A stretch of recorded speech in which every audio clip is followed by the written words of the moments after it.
This week we've got the 2025 Honda CR-V Hybrid. If you want to know if it stacks up to the competition, you're going to have to, I'm just going to tell you right now. Yes, it does stack up to the competition, but if you're anything like my math teacher in high school, you're going to want to know how I got to that answer. For that, you're going to stick around. Hey Outsiders, my name is Pat and I've got Brian behind the camera and this is Outsider Reviews.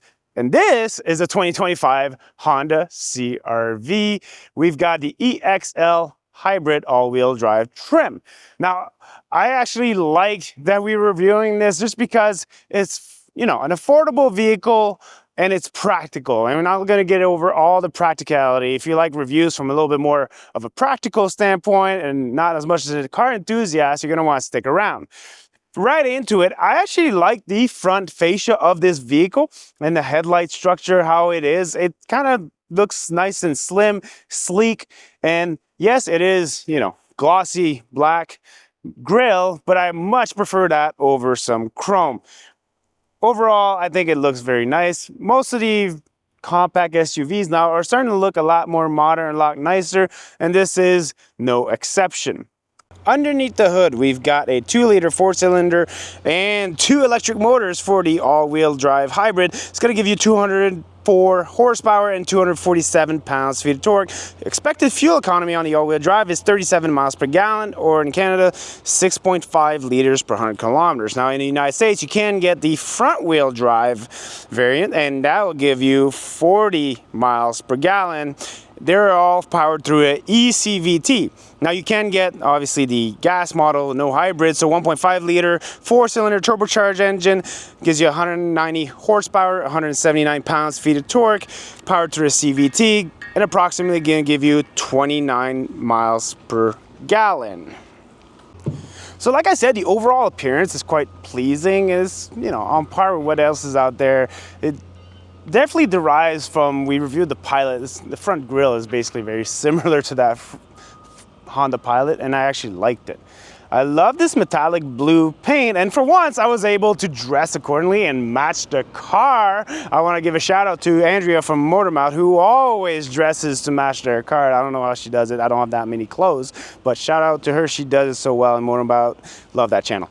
That being said, we do have nice black sporty look. So I guess in the US you guys use the sport name for the trim, and it goes very well with this pair of 19-inch wheels. 19-inch wheels gives you enough cushion to make it the ride more comfortable. We'll talk about the ride comfort as we're getting behind the wheel, but the wheels have a big aspect in making the ride comfortable, and the look of it all blacked out looks good to me.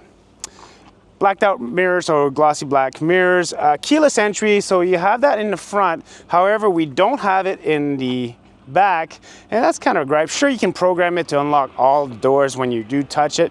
It's just sometimes, if I'm just escorting my son, I just kind of want to be able to open it from here and not having to touch and then open it over there. It's just a convenience thing. I'd rather they put it on all 4 doors. That's just about it. So gas, I've talked about fuel economy. So 37 miles per gallon for this one is pretty good, or 6.5 liters per 100 kilometers. So a pretty good fuel economy. And if you're going to compare it to what else is out there, it's on par. They're all offering about the same numbers for an all-wheel drive hybrid. And so yeah, it does pretty well, and it's on par with everything else that's out there. Here in the back end, you get your classic CR-V shape. Nothing's really changed. Now, we do have a combination of both halogen and LEDs, so your reverse lights and such. But overall, it's a simplistic CR-V back end, right? And I find it kind of funny that it's like no all-wheel drive badging, just a little sticker right here. So I mean, we're not even trying at that point. But you do have your hybrid badge, and that's basically the only way you can tell that it's a hybrid. There's nothing extra flashy about the hybrid, and I think a lot of people, Honda buyers are going to like that. Now let's take a look inside. We've got, with the seats up, of course, 39 cubic feet. And if I put the seats down, that gives us about 76 cubic feet. If you're wondering how that stacks up, well, you're looking at 7 cubic feet more of space than you would for the Toyota RAV4.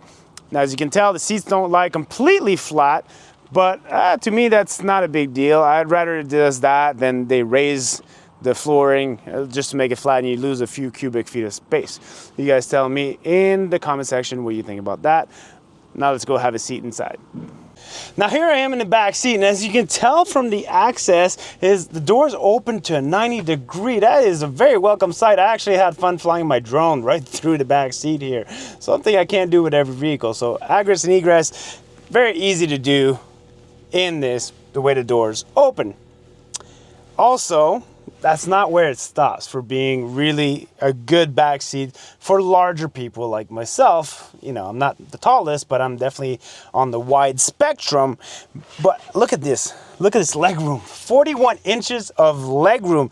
This definitely beats the competition of what's out there. And knee room for days. Headroom, I can grow another foot. Not that it's going to happen for me, but I could, and it would be just fine.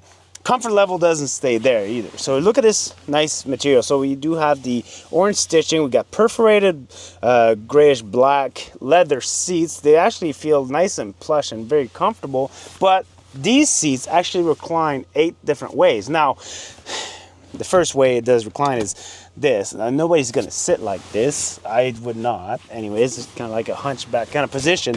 But you can recline all the way back here. And at this point, folks, we're entering territory that I could nap in a back seat, something that I've never been able to say about any compact SUV segment vehicle that I've reviewed. So this is really surprising for me. I'm really happy. Door fabric, you get your regular plain plastic doors, and you have a glossy black carbon fiber looking kind of material here, but where your elbows touch, where your arms touch and rest, you do have some nice leather and some stitching, so everything that you touch is going to feel good to the touch. You're going to have leg room for days. You're going to have reclining to any kind of comfort level. I can't complain. I don't have my own HVAC controls, but I do have ventilation. I do have 2 USB-C ports. I have a kangaroo pouch here, but not there, so I'm not too sure what happened there. Cup holders.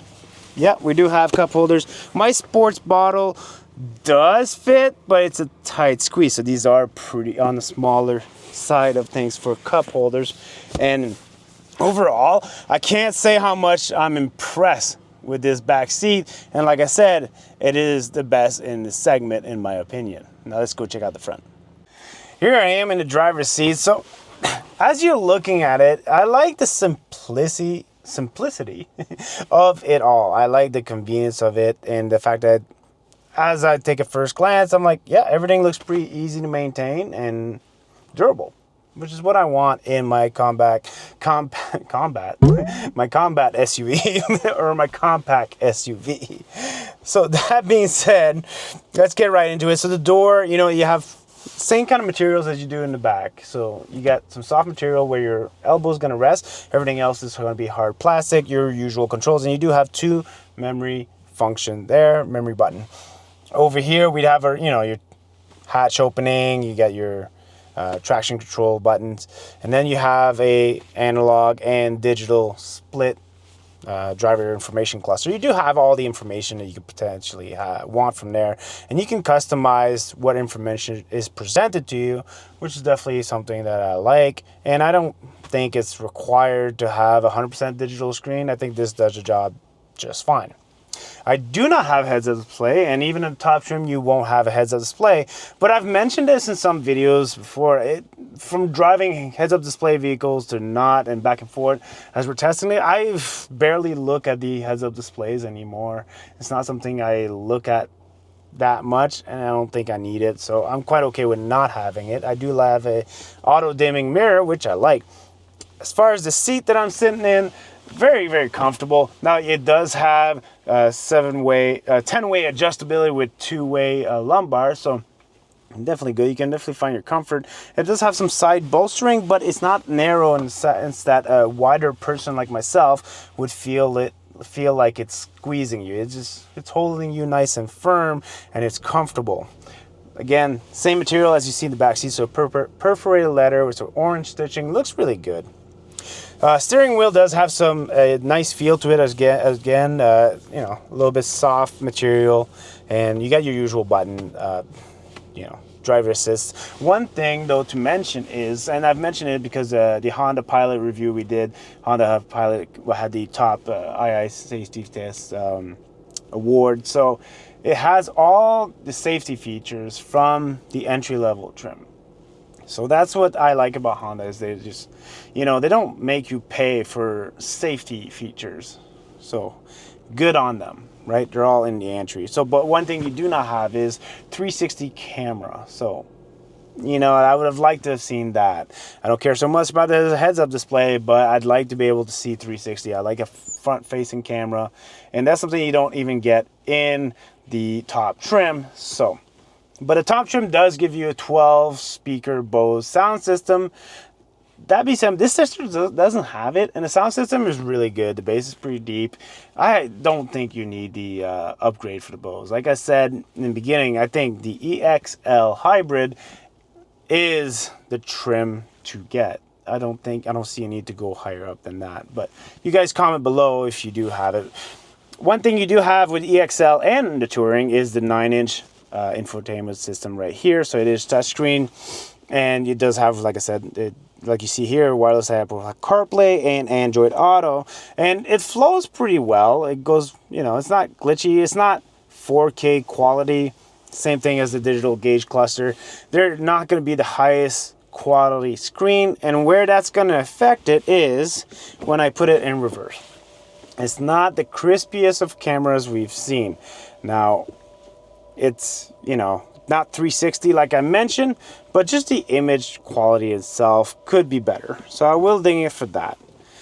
Otherwise, I do have my HVAC controls. I have heated seats. I do not have ventilated seats, and you cannot have ventilated seats. So just like I said, it's not good that it doesn't have heated, or the availability for heated outboard seats in the back. The same can be said for the ventilation in the front. No ventilated seats. I don't particularly care because I live in the Great White North, but my friends in the South might care a little bit more. But everything, as far as the knobs, it's a nice clicky, firm feeling. Everything feels kind of sturdy, so I like it. I have some connectivity down here. I got USB-C, USB-A, and I got 12 volt, as well as a wireless charger and some grippy fabric. And I don't like the conventional shifter anymore, just because you kind of notice how much space it takes if you do have something there. It just gets in the way. I wish they would have put in the key, the piano key shifter that they have in the Honda Pilot, because that one is still ergonomic enough that I can change gears from drive to reverse without looking, and it saves up a lot of space. I like the drive mode selection right here. So in drive modes, we have sport, normal, econ, and snow. I've been driving in normal just because I don't like to be restricted by the economics. If you want to drive economic, you should know, just don't hammer that gas pedal, and that's the way to go. But I like to be able to, if I hammer it, give me 100% of the juice. So I drive it in normal.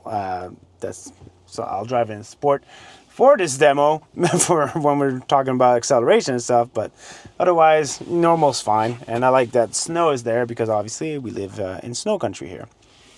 So that's your drive modes. You got your handbrake over here, brake hold as well. And, cup holders, they fit, big size cup holders. So they're a lot bigger than the ones in the back seat. And then some storage here where you can put your key and stuff. And you got 4 liter space in this center console. So that basically takes you across what the interior looks like. I don't know how you guys feel about this honeycomb fabric over here. It is glossy black, but at least it's not, all piano black. So they punch some holes through it, make it honeycomb. Cool, looks better in my hand. It's probably be easy to maintain. I don't know how we feel about if, dog hair and dust gets past this honeycomb fabric into the background here, but I'm assuming you can just vacuum that pretty easily. If you have one of these, let us know below how easy it is to maintain, or if stuff does get stuck behind this grill. But otherwise, again, like the carbon fiber fabric, everything else is just, regular plastic. And I don't mind it. Like I said, I like something easy to maintain. But is it easy to drive? I guess we'll find out. Let's go for a drive. Hey, Ryan. What's up, Pat? Let's go for a drive. Are we gonna punch it? Yeah. 0 to 60 in 7.9 seconds. So you're not gonna beat any records here, but that's not why you're buying this, right? I mean, if it is, you're not shopping for the right car. Go shop for something else. Maybe a Acura MDX. You reviewed that last week. Yeah, that one you felt the power on takeoff, but Definitely this is definitely tuned more for fuel economy and comfort. Yeah, exactly. And one thing, because I drive a Mazda CX-5, the one thing I noticed from getting that car to this car, which are pretty much in the same segment, is I'm higher up here. I'm more like upright, and I definitely get more of an SUV feel, which, you know, appeals to me. I like it.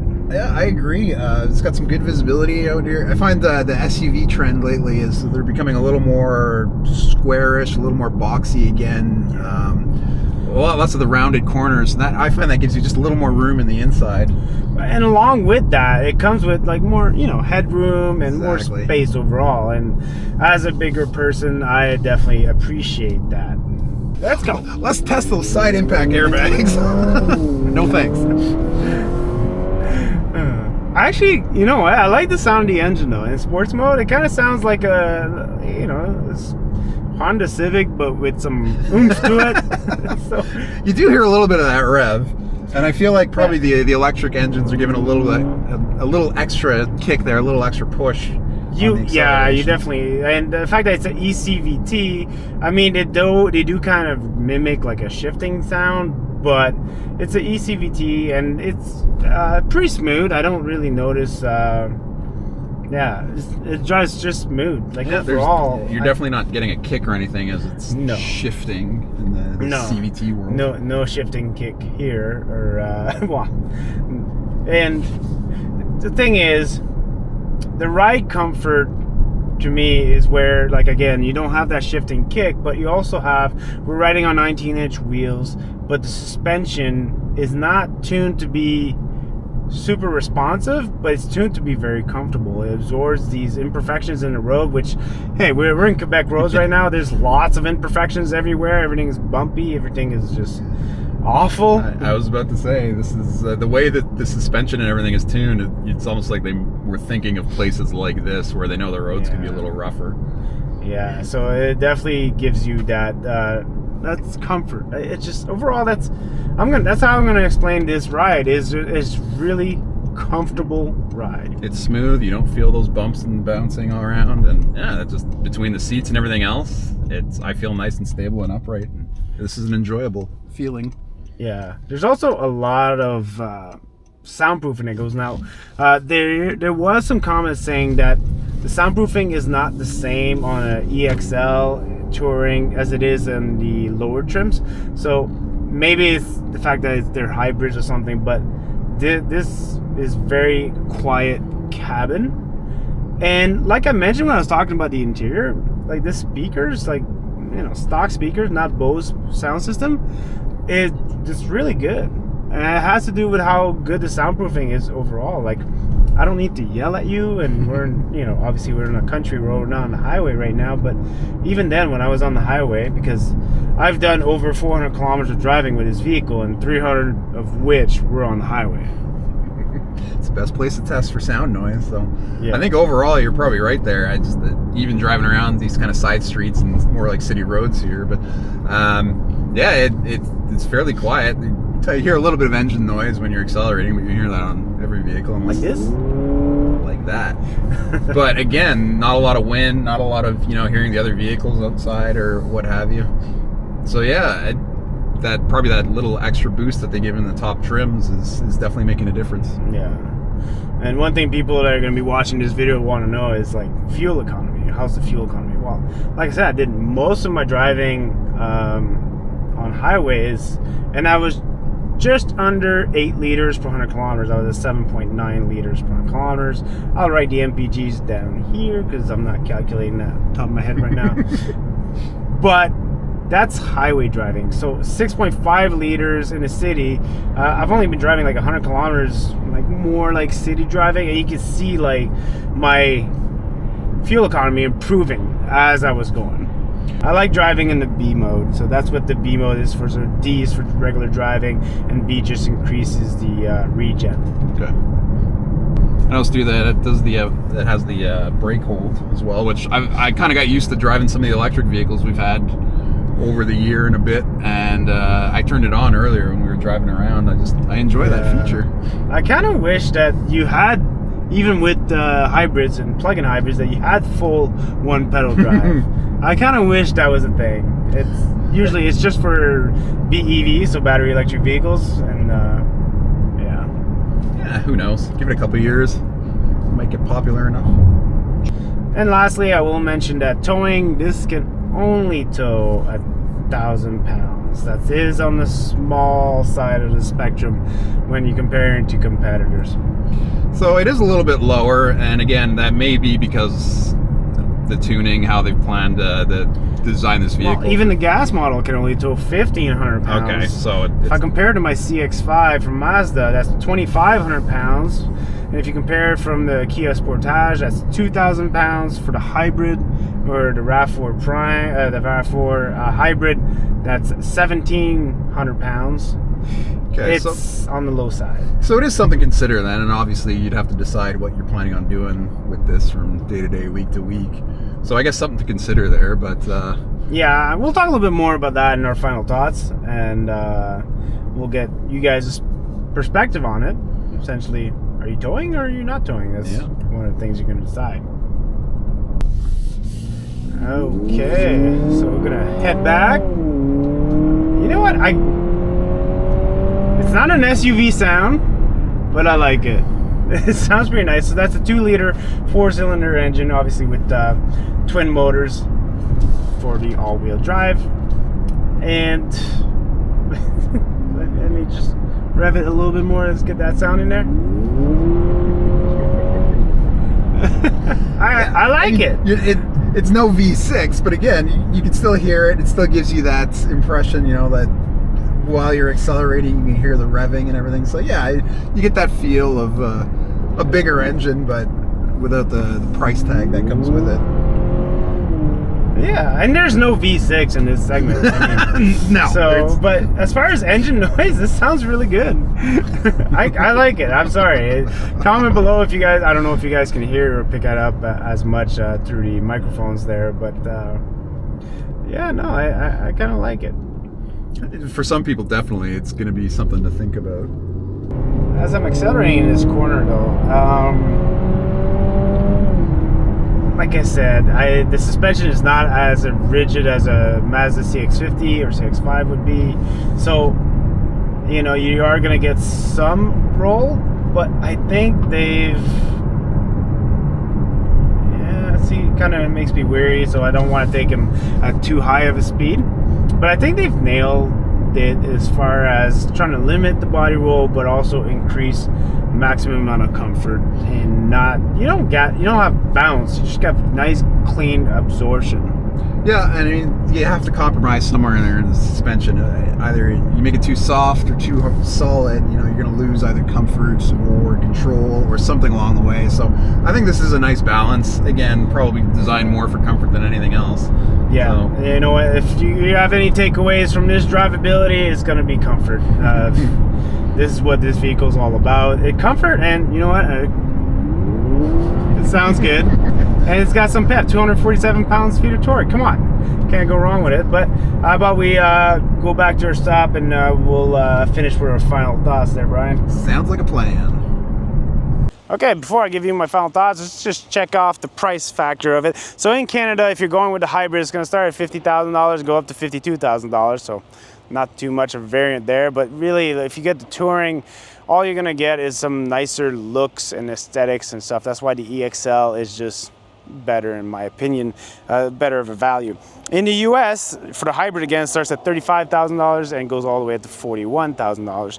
For the gas model in Canada, starts at $38,000, goes up to $45,000, and for the gas model in the US, $31,000 goes up to $37,000. All right, so I'm going to address a little bit of competition before I go into my final thoughts, and the obvious competitor is the Toyota RAV4 hybrid. So let's get right into it. It's pretty simple after you look at all the numbers and what have you, but it might be simple to me, but you guys go test drive both and let me know in the comment section what you come up with. But overall, This has more torque, but the RAV4 has more horsepower. This, however, has more space. And I forgot to mention about the towing. This has 1,000 pounds towing capability, as for the RAV4 has 1,700 pounds towing capability. So there are some difference. Depends, are you going to tow or are you not going to tow? Are you going to value cargo space and legroom or horsepower? I think that's where it pretty much all stand. I particularly like it. I think it's definitely going to be go test it and drive it and see how it goes, because this is just as good in my books. It's going to bring me to my pros and cons. So pros, comfort and space. There you go. I know it's pretty generic, but it's comfort and space. As far as the comfort aspect, the seats are very comfortable, but you can also recline the back seats. Lots of leg room in the back seat as well. And the ride comfort overall, because this feels more like an SUV. So yes, not as engaging as a Mazda CX-5 would be, but as far as ride comfort and smooth and just everything absorbing the impacts for you, this definitely does a great job. Space, obviously I'm referring to cargo space and leg room. Nah, definitely does pretty good. My cons are kind of like creature comfort kind of features. I'm talking about no heated outboard seats in the back or no ventilation in the front seats. I'm talking about maybe a shifter that's a little bit archaic, a little bit old school, and no 360-degree camera. So these kind of features. It's really going to have to depend on what these features are worth to you and if they're worth it enough to go to a competitor. Comment below what you think. Overall, I gotta say there's a few things that I must mention. One, Honda's been doing hybrids since 2014. That counts for something. That counts in the fact that they've been improving their product with the years. Another one, this is not the first generation, so this is obviously the fourth generation of the CR-V in this structure, and that speaks to me that they haven't also changed much since last year. And a lot of people might say, well, yeah, they haven't changed much since last year, so why do I buy it? You buy it for durability and value. Durability means it's going to last you longer, or it should, because it's not a first gen and it's not a model year that they changed everything about it. And that always affects reliability or durability, whatever you want to call it. Those two kind of go in hand with refreshes, and this is not one of them. So value, it's going to retain its value because it's going to have a higher reliability, and Honda does retain value more than other brands. Now, obviously not more than Toyota, its main competitor, but it's still another good pro when you're shopping and comparing it to a Kia Sportage hybrid and such, and all the other competitors that you might be considering. Let us know what competitors you're considering. Let us know what you thought about the overall review. I definitely would like to hear back from you. And till then, Brian and I are going to sign off and see you in the next one.